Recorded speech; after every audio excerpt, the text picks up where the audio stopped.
The name of the book is Water, and here you can see the water droplets.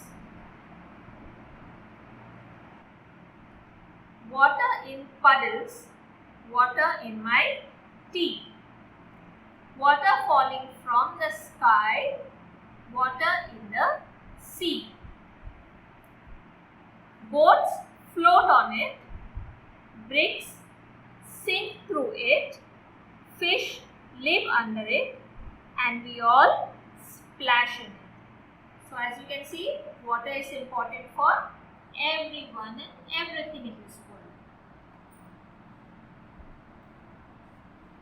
Almost all the fresh unsalty water on earth is either deep, underground, or frozen as ice or snow. 97% of the water on earth is salty sea water. Only 1% of the water on earth is available for us to drink. But that is still plenty for all our needs. That leaves only 3% of Earth's water that is fresh. So very little fresh water is left. This is a water droplet.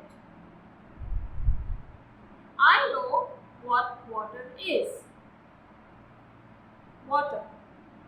Everything that is alive is made of water, and that goes for carrots, camels, and crabs too. Animals. Animals like you, me, and camels need to drink water to stay alive. We need to drink plenty of water every day. Water is the most precious thing we have on earth, the most important thing. We are 75% water. Our body is 75% water. You would only live for 3 days without water. Even your bones are half of water. You drink water and you wash in water. But did you know that 75% of you, that is your body, is also water? Plants, carrots, and other plants drink water by sucking up from the ground through their roots. How much? Make a note of how much water or other liquid you drink in a day. I bet it's quite a lot. Everything that is living on earth needs water to survive. And this here you can see is a water bubble. When you're taking a bath, when the water gets mixed with soap, you see a lot of bubbles, right? So this is a water bubble.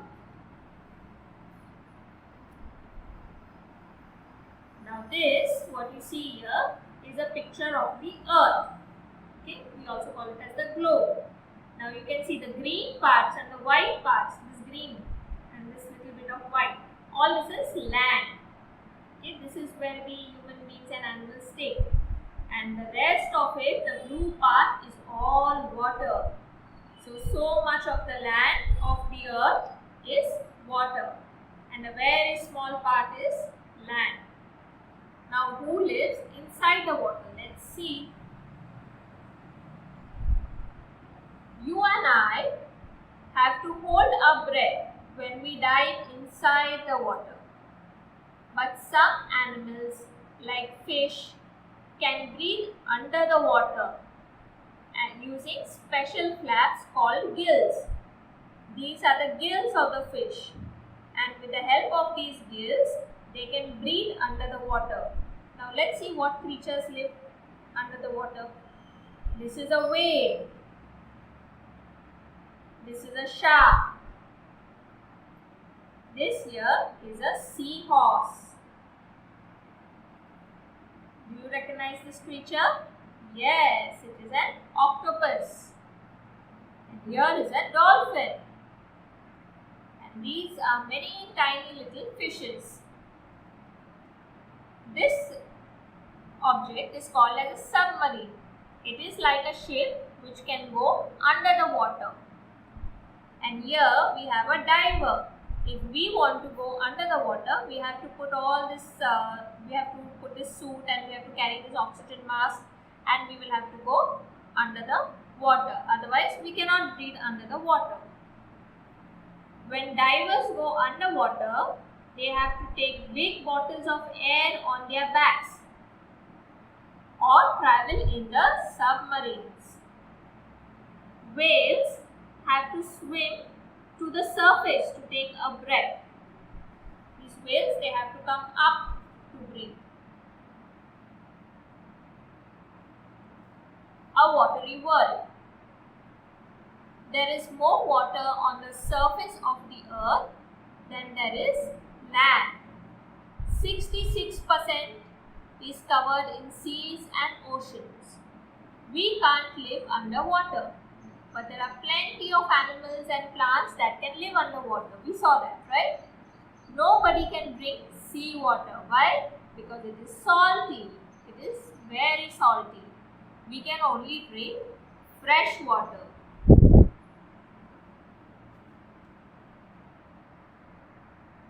Now, what do you see in this glass? Yes, this is ice. When water gets very cold, it freezes and turns into ice. Have you held an ice cube? Did you hold an ice cube in your hand? It is wet and it is slippery and will begin to melt in your warm hands. You can try this at home also.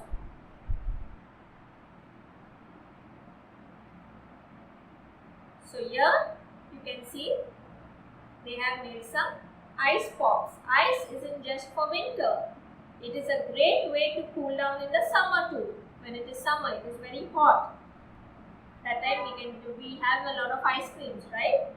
So you can add ice cubes to your cold drink or treat your friends with these cool ice lollies. Fruit and yogurt. Yogurt is curd or dahi, go hard when they freeze because they are partly made of water. Try freezing a banana. Try to keep a banana in the freezer and see, check. Does that go hard too? Now, who likes ice? Who is this? This is a penguin. And what do you see here? These are called icicles. Now, let's see who likes ice. You see, these are icicles. Look out for icicles on windowsills next winter. They are made when rain freezes while it drips. So, in very, very cold places, when it rains and the rainwater is falling, because it is so cold, the water freezes, raindrop freezes and forms icicles. Then we have icebergs. These are called icebergs. Icebergs are huge chunks of solid snow that float in the cold seas near the north and south poles. Emperor penguins, this is an emperor penguin, live in Antarctica near the south pole. Some areas of the world are made of ice. The Arctic near the North Pole is just a huge lump of ice floating in the ocean. The ice never melts at the Arctic. It is so cold that the ice never melts over there. Krill. This is called a krill.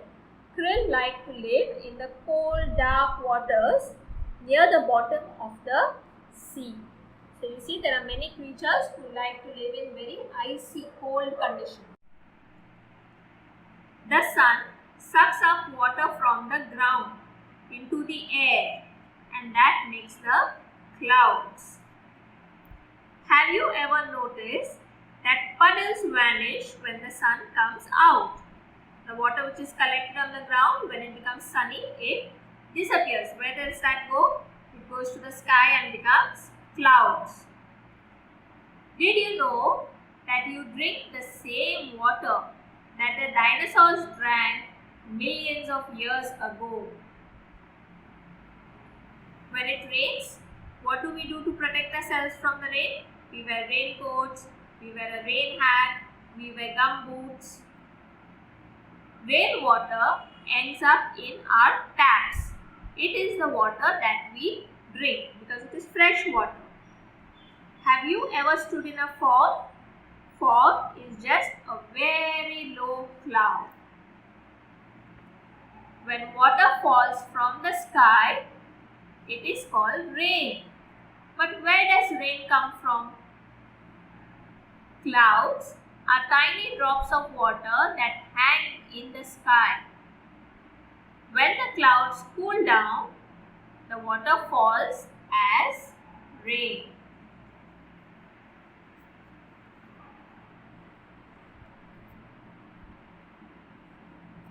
Sometimes when it rains, the sun is shining too. Sometimes it's raining also and the sun is shining. That's when you can see a rainbow. When sunlight hits the rainbow, it turns into a rainbow of colors. Isn't it beautiful, the rainbow? Yes.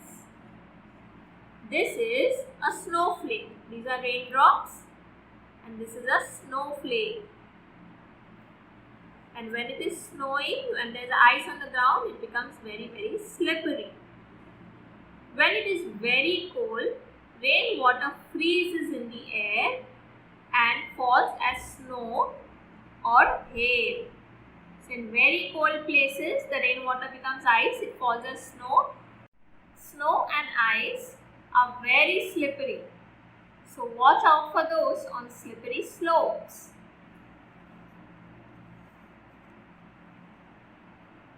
Now what we will see here is the water journey.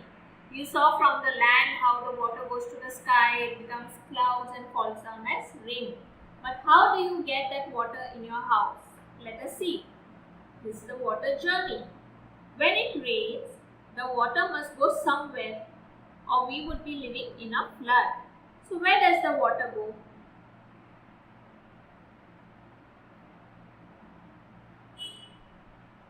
Now this is a city. In towns and cities, water flows down the drains, in the roads, to pipes under the ground. So under the road we have pipes. So through the drain it goes under the ground to the pipes. The sewers, that is the huge underground pipes, not only collect the rainwater but also the water that goes down your plug holes. The sewers deliver the water to reservoirs to be recycled into drinking water. So that is how the water goes underground. Now most rivers travel over the land until they meet the sea. When you flush your toilet or empty the bath water, where does that water disappear to? All that goes under the ground. Wastewater from your home flows into huge pipes under the ground called the sewers. This is what we saw, the sewers. Right? So from our house and the pipes in our house, it goes under the ground. Now river flow.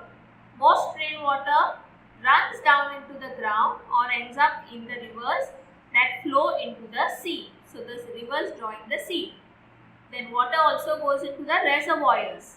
Some river water and underground water ends up in huge lakes, very big lakes called reservoirs. That is where the water gets collected and stored. Now turn the tap. Reservoir water is clean. The water which is in the reservoirs, these big huge lakes, it is clean. To make sure it is safe for us to drink. Then it flows through pipes to your tap. So the water which is in the lakes and the rivers, it gets collected it gets cleaned, and when you open the tap in your house, you get the fresh water that you can use.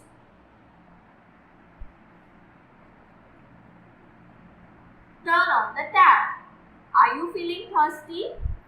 Turn on the tap and pour yourself a drink of water. Now you know that this water has travelled hundreds of miles to reach you. The average person uses enough water in one day to fill over 400 drink cans. That much water we use in one single day. But you should also take care not to drink water directly from the tap. You should always boil the water, and when it cools down, you should drink it.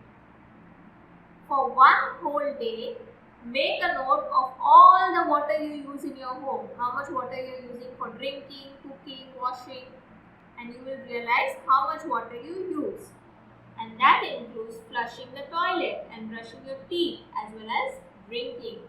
It's a lot of water. Now, what do you use water for? Have you ever thought about it? For everything you use water, right? For watering your plants, while brushing your teeth,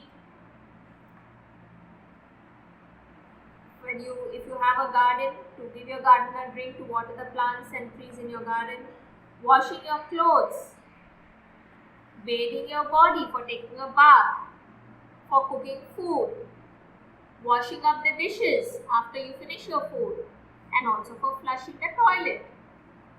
Remember that all these activities use water. You will find you use water for more than just drinking. We cannot live without water.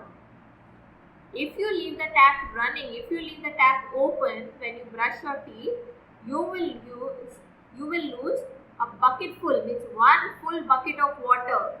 So when you are brushing your teeth, you should remember to close the tap. Even when you are rinsing your hands with soap, you should close the tap and then open the tap only when you want to wash your hands. A washing machine uses 12 buckets of water every time, each and every time it washes your clothes. That's a lot of water that is being used, right?